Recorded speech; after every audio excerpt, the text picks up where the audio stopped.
prayer book that we use here at Temple Israel is called Mishkan Tefillah.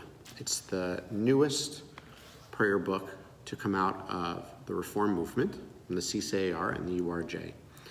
And what really makes it different from some of its predecessors, such as Gates of Prayer or Union Prayer Book, is that there is a flow to the service. So, for instance, most importantly, if the service leader is leading, it might be in previous years common that for every page they announce a page number. This is on this page, we turn to this page, we turn to that page.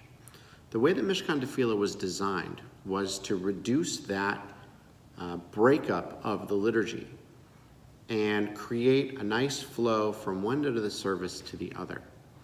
Meaning that from time to time, the service leader or the rabbi might not mention a page number. And if that is the case, Mishkan Tefillah is designed for you to simply turn the page. So if a page number isn't announced, turn the page and you'll be exactly where you need to be. The other aspect about Mishkan Tefillah, which is really lovely, is that on many of the prayers, really the majority of them, you'll have on one side Hebrew, on the other side the transliteration for those who are unable to read the Hebrew, the English translation accompanied typically at the bottom so that you can understand what the prayer is actually saying. And then on the other side, you have what are called interpretive readings or alternative readings.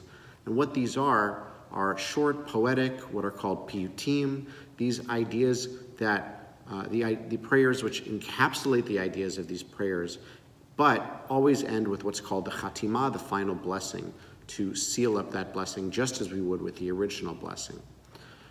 Finally, what you might notice about Mishkan Tefillah when you open up the prayer book is that at the bottoms or on the sides, you might see some commentary or additional quotes or things like that.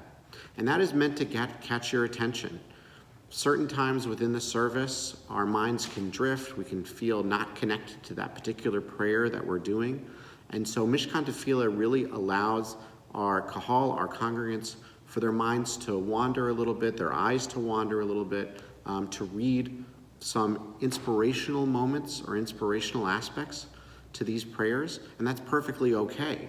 If you don't want to be where we are in the service because you're not feeling it at that moment, that's perfectly okay. There are other things to read. Feel free to flip through. There's all kinds of readings to say. The point is that Mishkan Tefillah tries so hard to do is to create a setting of prayer that's comfortable, that's spiritually engaging, a place where you can be yourself and find your own connection to God while you sing with us or say these prayers with us.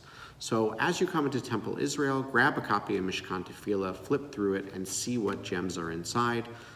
Stay with us as we move from page to page, or feel free to explore your own spiritual journey during services.